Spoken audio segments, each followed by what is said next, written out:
दौलत और शोहरत वो चीजें हैं जिन्हें पाने के लिए इंसान किसी भी हद से गुजर सकता है, फिर चाहे उसे चोरी डकैती या हत्या जैसे जघन्य अपराध ही क्यों न करना पड़े। अगर इतना करके उसकी मनमांगी मुराद मिल जाती है तो वो अपराधी बनने से भी नहीं हिचकता।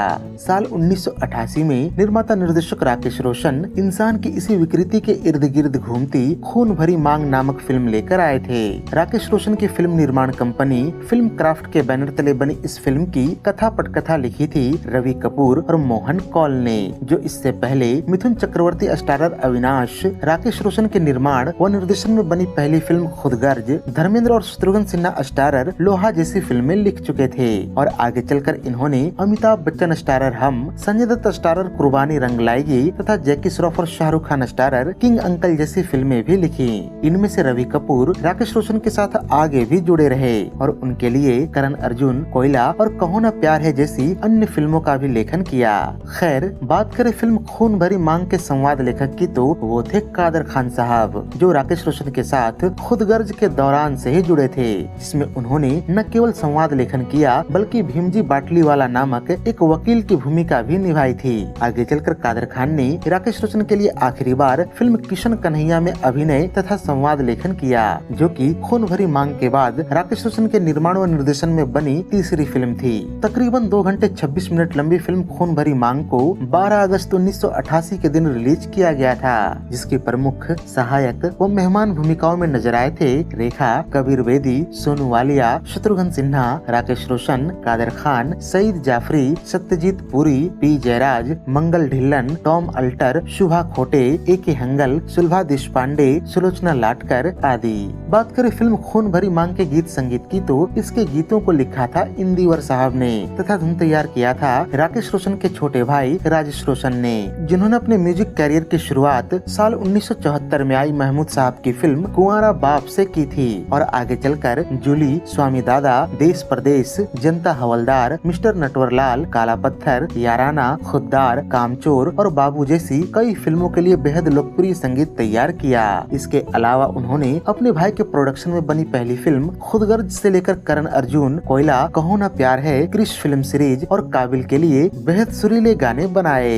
बात करें फिल्म खून भरी मांग की तो इसके ओरिजिनल साउंड ट्रैक में कुल 6 गाने रखे गए थे, जिनके बोल हैं जीने के बहाने लाखों हैं, मैं हसीना गजब की, मैं तेरी हूँ जानम और हंसते हंसते कट जाए रास्ते गीत के 3 वर्जन। फिल्म के इन गीतों में अपनी मधुर आवाज दी थी आशा भोसले, नितिन मुकेश, साधना सरगम और बेबी सोनाली ने। यहाँ यह जानना भी बेहद रोचक हो सकता है कि फिल्म खून भरी मांग ने अपने बजट से 2 गुनी कमाई की थी और खुद को साल की 14वीं सबसे ज्यादा कमाई करने वाली फिल्म साबित किया था।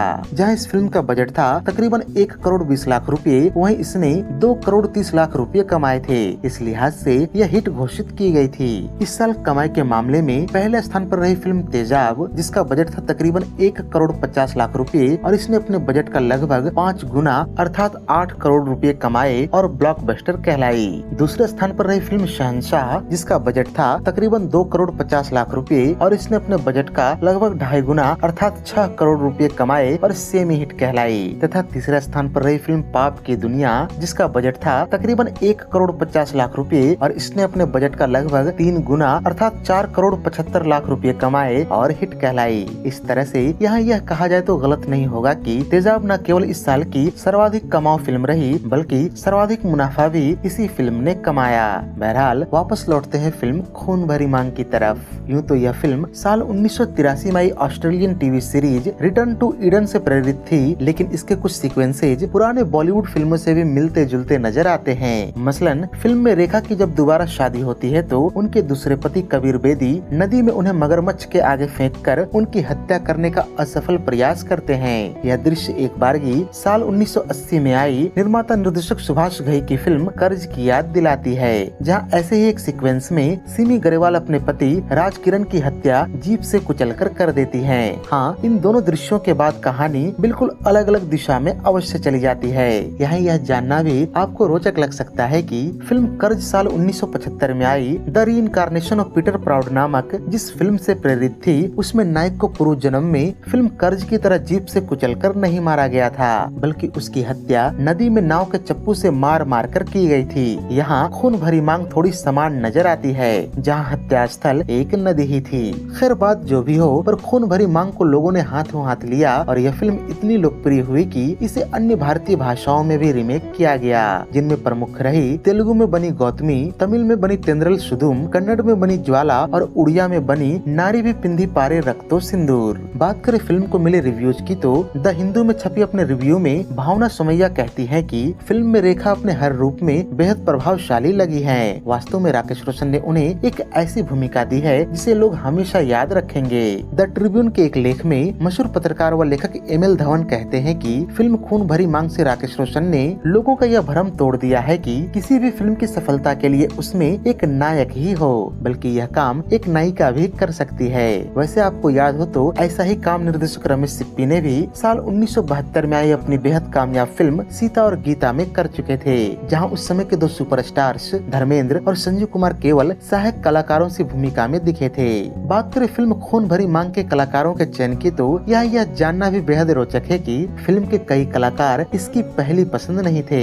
शुरू करें फिल्म के लीड विलेन कबीर बेदी से तो उनसे पहले यह भूमिका क्रमशः दीपक पराशर और पाकिस्तानी अभिनेता जावेद शेख को ऑफर की गई थी, लेकिन जहां दीपक पराशर ने नकारात्मक भूमिका के चलते फिल्म छोड़ दी, वहीं जावेद शेख जो उन दिनों बम्बई आकर हिंदी फिल्मों में खुद को स्थापित करने के फेर में थे, लेकिन जब उन्हें इस भूमिका के लिए बुलाया गया तो वो किसी फैमिली इमरजेंसी के चलते पाकिस्तान लौट गए। ऐसे में फिल्म की मुख्य अभिनेत्री रेखा, जिनका चयन फिल्म के लिए पहले ही हो चुका था, उन्होंने राकेश रोशन को कबीर बेदी का नाम सुझाया। पर यहाँ मुख्य समस्या यह थी कि हिंदी फिल्मों में आशातीत सफलता नहीं मिलने के कारण 80 के दशक के उत्तरार्ध में कबीर बेदी ने न केवल हिंदी फिल्म इंडस्ट्री को अलविदा कह दिया, बल्कि वो भारत छोड़कर यूरोप में जा बसे और वहीं की फिल्मों में काम करना शुरू किया। इस दौरान कबीर बेदी ने वहाँ के कई टेलीविजन सीरीज और फिल्मों में काम किया, जिनमें साल 1983 में आई जेम्स बॉन्ड सीरीज की 13वीं फिल्म ऑक्टोपसी भी शामिल है, जहाँ कबीर गोविंदा नामक एक अंगरक्षक की भूमिका में दिखे थे। खैर अभिनेत्री रेखा के सुझाव पर राकेश रोशन ने जब कबीर बेदी से फोन पर संपर्क किया तो उस वक्त वो अमेरिका के हवाई द्वीप समूह में एक American TV series magnum pi की शूटिंग कर रहे थे।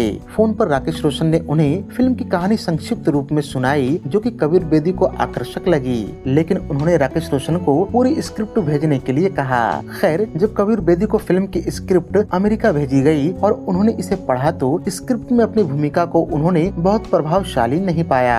ठीक उन्हीं दिनों हवाई द्वीप समूह जहां कबीर बेदी शूटिंग कर रहे थे, एक भयानक समुद्री चक्रवात आया और अगले कुछ दिनों तक वहां की टेलीफोन लाइनें खराब रहीं। ऐसे में कुछ समय बाद जब लाइनें ठीक हुई तो उन्होंने राकेश रोशन को फोन करके बताया कि फिल्म की स्क्रिप्ट में मुझे कई समस्याएं नजर आ रही हैं। अगर आप उसमें बदलाव करते हैं तो मैं फिल्म करने के लिए तैयार हूँ। खैर अंत में राकेश रोशन ने कबीर बेदी के कुछ बदलाव को मानने की शर्त पर उन्हें साइन कर लिया। बात करें फिल्म में शत्रुघ्न सिन्हा के चयन की तो वो राकेश रोशन के प्रोडक्शन की पिछली फिल्म खुदगर्ज के दौरान से ही उनसे जुड़े थे और उन्हीं दिनों राकेश रोशन ने इन्हें अपनी अगली फिल्म के लिए मना लिया था। लेकिन यहाँ यह जानना बेहद रोचक है कि उन्हीं दिनों राकेश रोशन ने खुदगर्ज फिल्म के दूसरे नायक जितेंद्र को भी इस फिल्म के लिए मनाया था और उन्होंने इसके लिए हामी भी भर दी थी।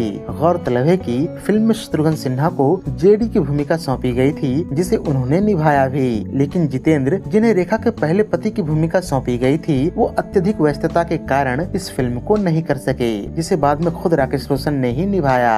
फिल्म खून भरी मांग में रेखा के बाद जिस महिला कलाकार ने सबसे ज्यादा प्रभावित किया वो थी सोनू वालिया, जो कि साल 1985 में मिस इंडिया का खिताब जीतकर लोगों की नजरों में आई थी। सोनू वालिया सबसे पहले फिल्म शर्त से फिल्मी पर्दे पर नजर आई थी, लेकिन इस फिल्म में उनका कोई रोल नहीं था, बल्कि वो केवल फोटोज में एक मॉडल के रूप में दिखी जिसका मर्डर हो जाता है। इसके बाद सोनू को फिरोज खान के छोटे भाई अकबर खान के अपोजिट फिल्म आकर्षण और विनोद खन्ना स्टारर फिल्म महादेव के लिए साइन किया गया, लेकिन ये दोनों ही फिल्में खून भरी मांग के बाद रिलीज हुई। इस तरह से यह कहा जाए तो गलत नहीं होगा कि खून भरी मांग सोनू वालिया के बतौर एक्ट्रेस डेब्यू फिल्म थी। हालांकि वो इसमें नकारात्मक भूमिका में दिखी। बात इस किरदार के नकारात्मक होने की बात हो ही रही है तो आपको यहाँ यह भी बताता चलूं कि इसी चलते अनीता राज ने यह भूमिका छोड़ी थी, जिसे राकेश रोशन ने सोनू वालिया से पहले अप्रोच किया था। वैसे इस फिल्म में सोनू वालिया को चुनने से पहले राकेश रोशन थोड़ी सा शंकित थे कि एक ट्रेंड एक्ट्रेस और डांसर न होने के कारण वो अपने किरदार के साथ न्याय कर पाएंगी भी या नहीं। इसके इत्मीनान के लिए राकेश रोशन ने उनकी अंडर प्रोडक्शन फिल्में आकर्षण और महादेव के फुटेजेस भी देखे, जिसके बाद उन्हें फिल्म के लिए अंतिम रूप से चुन लिया। फिल्म खून भरी मांग के रिलीज से पहले इसके लीड एक्टर एक्ट्रेसेस के बीच अफेयर की खबरों ने भी खूब सुर्खियां बटोरी थी। उन दिनों के फिल्मी मैगजीन्स ने कबीर बेदी संग सोनू वालिया तथा रेखा संग सत्यजीत के अफेयर की खबरों को खूब मिर्च मसाला लगाकर पेश किया था। हालांकि ये सब अक्सर फिल्म के प्रचार प्रसार के लिए किया जाता है ताकि लोग इसे देखने के लिए उत्सुक रहें। सोनू वालिया की अगली फिल्म आकर्षण के दौरान भी अकबर खान के साथ उनका नाम जोड़ा गया, जो कि बाद में महज एक अफवाह ही साबित हुआ। खैर, फिल्म खून भरी मांग के दौरान लीड एक्टर एक्ट्रेसेस के बीच अफेयर की खबरों के अलावा कुछ के बीच मनमुटाव और एक दूसरे से बात न करने की खबरें भी बाहर आईं, जिनके अनुसार पूरी फिल्म की शूटिंग के दौरान शत्रुघ्न सिन्हा और रेखा के बीच बातचीत बंद रही, जिसका कारण उनके बीच का कोई पुराना मतभेद बताया गया। फिल्म की शूटिंग के दिनों को याद करते हुए सोनू वालिया बताती हैं कि इसकी शूटिंग के दौरान सभी ने मुझे काफी सहयोग किया, खास करके रेखा जी ने। इसके गीत मैं हसीना गजब की को लेकर सोनू यह बताती हैं कि एक दिन मैंने इसका रिहर्सल मिस कर दिया और इसके लिए रेखा जी ने मुझे काफी डांट पिलाई थी। वैसे जिक्र इस गीत का आ ही निकला है तो बता दूं कि रेखा जी इसके कुछ भाग की शूटिंग से खुश नहीं थी और उन्होंने राकेश रोशन से इसे रीशूट करने के लिए कहा, लेकिन राकेश जी अपने काम को लेकर आश्वस्त थे, अतः उन्होंने रीशूट से मना कर दिया। खैर, यह गाना जब पर्दे पर आया तो लोगों ने न केवल इसे खूब पसंद किया बल्कि रेखा के डांस की खूब तारीफ भी की, लेकिन कई लोगों को इसमें उनका फिजिक और स्क्रीन प्रेजेंस पसंद नहीं आया था। उनके अनुसार इस गाने में न्यू कमर सोनू वालिया उन पर भारी पड़ती नजर आई। इस वीडियो के लिए रिसर्च के दौरान जब हमने रेखा जी के फिल्मोग्राफी पर नजर डाला तो एक बेहद अलग बात नोटिस किया कि ये वो पहली फिल्म थी जिसमें उन्होंने हॉर्स राइडिंग की थी। इस संबंध में और रिसर्च करने पर हमें राकेश रोशन जी का एक इंटरव्यू मिला, जिसमें वो इस बात को कंफर्म कर रहे थे कि रेखा जी इससे पहले किसी भी फिल्म में हॉर्स राइडिंग करती नहीं देखी। वास्तव में उन्हें हॉर्स राइडिंग ही नहीं आती थी, लेकिन फिल्म के राइडिंग वाले दृश्यों के लिए उन्होंने यह कला भी सीखी। फिल्म के इन दृश्यों की शूटिंग को लेकर एक कहानी ये भी कहा जाता है कि एक बार तो घोड़ा बुरी तरह से बिदक गया था और रेखा जी को शूटिंग लोकेशन से लेकर काफी दूर जंगल में निकल गया। वो तो गनीमत हो वीरू देवगन जी का, जिनके देखरेख में ये सब कुछ हो रहा था। वो लगातार घोड़े का पीछा करते रहे और जंगली झाड़ियों से घायल रेखा जी को वापस लाया। खैर, फिल्मी से लगने वाले इस कहानी पर विश्वास कर पाना थोड़ा मुश्किल है, पर बात फिल्म के शूटिंग लोकेशन की निकल ही आई है तो आपको बताता चलूं कि इसकी अधिकतर शूटिंग तमिलनाडु के कुन्नूर स्थित एक हिल स्टेशन पर हुई थी। राकेश रोशन बताते हैं कि उन दिनों कुन्नूर का वो इलाका इतना विकसित नहीं था और इसी कारण फिल्म के स्टार्स और क्रू मेंबर्स के रहने के लिए कोई होटल का इंतजाम नहीं हो सका। वहाँ हमें रहने के लिए केवल एक धर्मशाला नजर आया। ऐसे में अपनी और कलाकारों की सुविधा अनुसार हमने उस धर्मशाला में कई चीजों की व्यवस्था की, तब जाकर उसे रहने लायक बनाया जा सका था। यहीं पर फिल्म के ज्यादातर दृश्यों और गानों की शूटिंग की गई थी। फिल्म के गाने उस समय बेहद लोकप्रिय हुए और 9 सालों के बाद किसी फिल्म के लिए राजेश रोशन को सर्वश्रेष्ठ संगीतकार का नामांकन मिला था। फिल्म के 2 गीतों को उस साल के सिबा का गीतमाला में जगह मिली, जहां फिल्म के गीत हंसते हंसते कट जाए रास्ते को 24वां स्थान हासिल हुआ। वहीं जीने के बहाने लाखों है गीत को छाया गीतों की श्रेणी में जगह मिली। फिल्म के रिलीज के समय भी कई दिलचस्प बातें हुई थी, जैसे कि फिल्म के डिस्ट्रीब्यूटर्स इस बात को लेकर संशय में थे कि क्या रेखा जी की ये फिल्म बॉक्स ऑफिस पर कुछ कमाल दिखा पाएगी। इस संशय के पीछे 2 कारण थे। पहला कारण ये था कि इस समय रेखा अपने कैरियर के बेहद बुरे दौर से गुजर रही थी। फिल्म फेयर पत्रिका ने रेखा की गिरते स्टारडम पर एक लेख में कहा था कि कमाई की बात तो छोड़ो, रेखा की फिल्मों को अब अच्छी ओपनिंग भी नहीं मिलती। ऊपर से उन्होंने मुसाफिर और इजाजत जैसी फिल्में की तो ये कयास लगाए जाने लगे कि रेखा अब अर्थपूर्ण और आर्ट फिल्मों में काम करेंगी। डिस्ट्रीब्यूटर्स के डर का दूसरा कारण यह था कि खून भरी मांग की रिलीज से कुछ महीने पहले श्रीदेवी ने भी ऐसी ही एक फिल्म में काम किया जिसमें वो बंदूक लेकर दुश्मन से बदला लेती नजर आई थी। ये फिल्म थी हरमेश मल्होत्रा की शेरनी, जो नगीना जैसी ब्लॉकबस्टर फिल्म के बाद इस जोड़ी की अगली फिल्म होते हुए भी बुरी तरह से फ्लॉप हो गई। डिस्ट्रीब्यूटर्स इस कारण भी हीरोइन वाली फिल्म को खरीदने से कतरा रहे थे।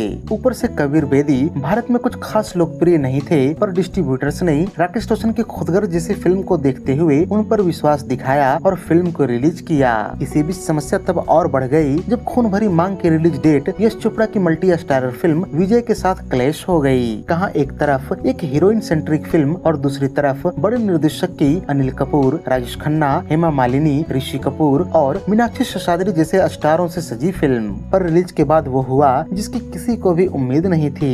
फिल्म विजय अच्छी शुरुआत के बाद भी धाराशायी हो गई और खून भरी मांग उसको पछाड़ते हुए हिट हो गई। इसी सफलता को देखते हुए अगले ही साल एक और हीरोइन सेंट्रिक फिल्म रिलीज की गई थी और सफल रही, जिसका नाम था जख्मी औरत। फिल्म खून भरी मांग के बाद रेखा को लेडी अमिताभ का तमगा भी दिया जाने लगा, लेकिन अफसोस की फिल्म से जुड़े किसी भी कलाकार की ये सफलता बहुत ज्यादा समय तक नहीं चली। अगले 2 सालों तक रेखा की रिलीज हुई सारी फिल्में एक के बाद एक फ्लॉप हो गयीं। जर्नलिस्ट यासिर उस्मान रेखा की जीवनी में लिखते हैं कि रेखा को यह उम्मीद थी खून भरी मांग से उनका कैरियर फिर से संवर जाएगा, लेकिन न सिर्फ उनका कैरियर दोबारा डूबने लगा, बल्कि इन्हीं 2 सालों में उनकी बेहद विवादास्पद और बेहद असफल शादी भी हुई, जिसके बाद रेखा को इंडस्ट्री में अपने वजूद के लिए भी संघर्ष करना पड़ा।